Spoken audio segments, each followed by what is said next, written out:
예, 일품에 나오는 문제죠. 예, 04 함수, 이게 몇 번 문제냐? 362번입니다. 공사 함수 362번 문제 같이 보도록 할게요. 상급 문제예요. 사실 이 녀석은요. 상급 문제의 특징은 자기 단원에서 배운 내용이 나오는 게 아니에요. 너 기회까지 다 한번 배웠어? 수학 좀 하겠는데? 그러면 내가 아무 단원이나 섞어서 문제를 낼게. 이게 사실은 상급 문제의 특징입니다. 자, 그래서 이 문제를 보게 되면 우선요, 여기에 나오는 개념은 수학 1의 삼각함수 파트에 들어가게 되면 선생님이 주기함수라는 걸 가르쳐요. 주기함수를 가르치면서 이거 되게 조심해야 되는, 비슷해 보이지만 완전 다른 의미의 함수가 있어요. f의 a-x는 f의 a 플러스 x, 이런 형태가 주어지면 얘는 x는 a 대칭인 함수예요 라는 이런 개념에 대해서 설명을 드리는데요. 여기에 나와 있는 녀석, 지금 선생님이 적은 거하고 꼴이 똑같지는 않지만 좀 비슷한 구석이 있어 보이지 않습니까? 자, 이 식에서 선생님이 3과 5의 중괄값은 3대, x자리에 1 집어넣으면 F4 같네? 이거 혹시 이런 문제 아니야? 인지를 알아보기 위해서 약간의 작업을 할 거예요. x자리에 4를 만들기 위해서 1 플러스 x1을 대입해 보도록 하겠습니다. 그러면 저 식은 3 플러스 1 플러스 x1은 f5 마이너스 1 마이너스 x1이 돼서 결국엔 식의 구조가 f4의 x1은 f4 마이너스 x1이다 라는 이런 구조의 식이 되어버립니다. 자, 얘는 무엇을 의미한다? x는 4대칭인 이런 그래프가 될 거야 라는 의미를 갖죠. 선생님 커튼 좀 쳐주세요. 자, 그래서 요 가에서 하고 있는 말은 x는 4대칭인 그래프가 나올 거야 라는 얘기를 하고 있구나요. 자, 그러면 두 번째, 요 녀석에서요, 등호 성립할 때 말고요, 부등호 성립할 때의 의미는 뭐냐면요, 위로 볼록이다. 이 그래프의 특징은 계속 위로 볼록인 특징을 가지고 있다라는 얘기를 하고 있는 거예요. 등호 있는데 등호 제하고 만약에 부등호만 성립한다면, 이 개념은 이과 미적분에 보면 위로 볼록, 아래로 볼록 이런 개념을 배우는데 거기에서 배우는 개념입니다. 자, 얘가 왜 위로 볼록인지 가볍게 보여드리도록 할게요. 위로 볼록인 함수는 이런 식으로 생겼을 거예요. 이 점의 좌표를 선생님이 이 점의 x 좌표를 x1이라고 할게요. 그리고 한 요 정도 갔을 때 이 점의 x 좌표를 x2라고 하겠습니다. 그러면 저기에 나와 있는 2분의 x1 더하기 x2는 바로 이 정도 위치에 이렇게 놓이게 되겠죠. 자, 요 녀석의 함수값을 구하세요 라고 했으므로 바로 요 점의 y 좌표 값이 f의 2분의 x1 더하기 x2 이렇게 나올 거예요. 자, 그러면 여기에 나와 있는 이 2분의 fx1 더하기 fx2의 의미는 뭐냐면 요즘의 y좌표가 fx1이고 요즘의 y좌표가 fx2지요.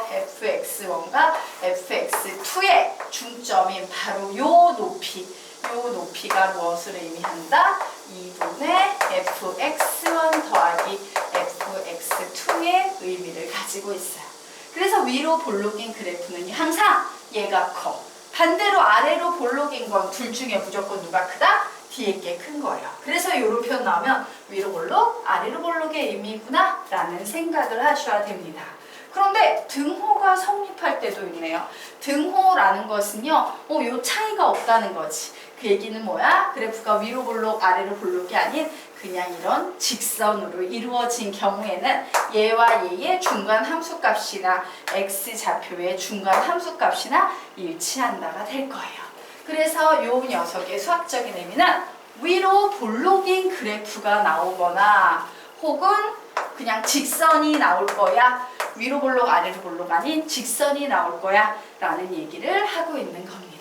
자, 그러면 이 두 개의 상황을 가지고 선생님이 fx가 어떤 특징을 가지고 있는지 한번 그림을 그려보자면 x는 4가 있을 때요. 얘는 x는 4대칭이면서 위로 볼록인 그림이 나오기 때문에 예를 들면 이렇게 생긴 x는 4이면서 위로 굴러긴 이런 류의 그림이 나올 수도 있고요. 혹은 직선이 나올 수도 있지. 그래서 직선이 나올 수도 있기 때문에 그래 등호가 성립할 땐 직선이니까 뭐 이런 그래프도 나올 수 있을 거야 라고 얘기할 수 있을 거예요.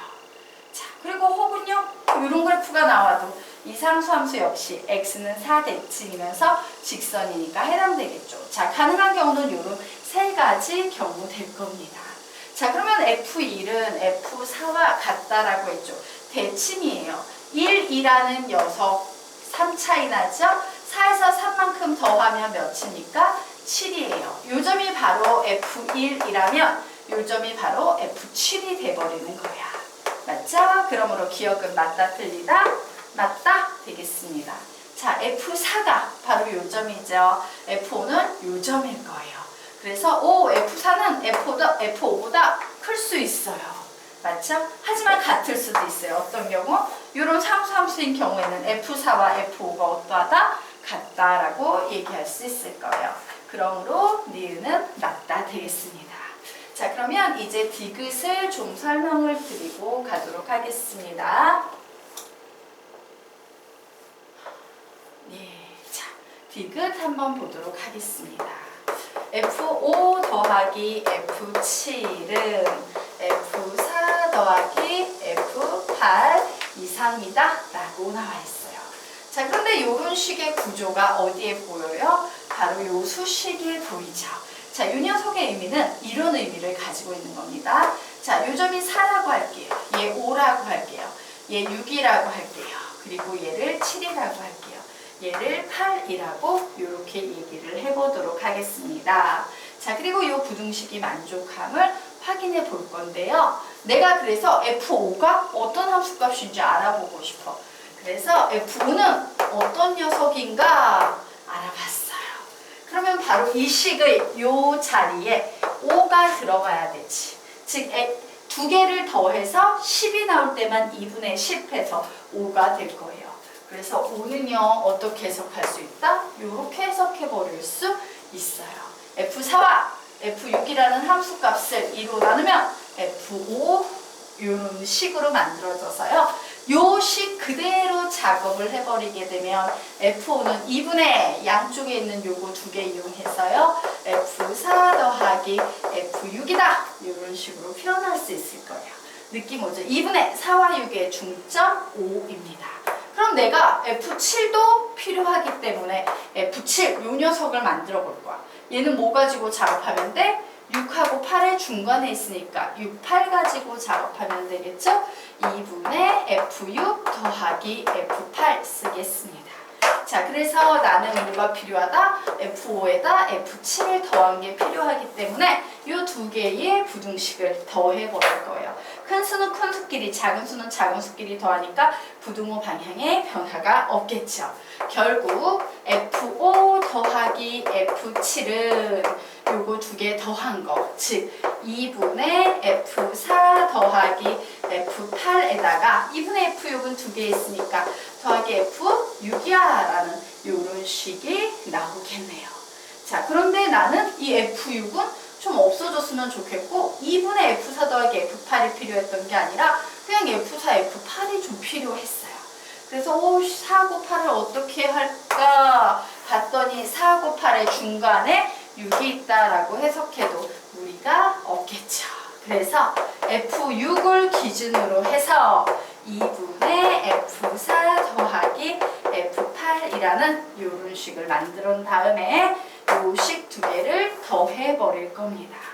그러면 요 식은 내가 필요로 하는 F5 더하기 F7도 있는데 필요하지 않은 F6이 하나 곁다리로 껴있고요. 요 식에서는 얘하고 얘 더하면 반반 더하면 하나가 나올 테니까 내가 필요로 하는 F4 더하기 F8이 있고 여기에 내가 필요로 하지 않는 F6이 하나 더 있는 상태예요. 그런데 양변에 F6이 있으면 F6 지워버리면 되겠네? 그래서 우리는 어떤 결론을 만들어냈다? F5 더하기 F7은 항상 F4 더하기 F8 이상이구나 라는 이런 사실을 알아냈어요. 되겠습니까? 그러므로 디귿도 맞다. 답은 기억 니은 디귿 5번이 답이 되겠습니다.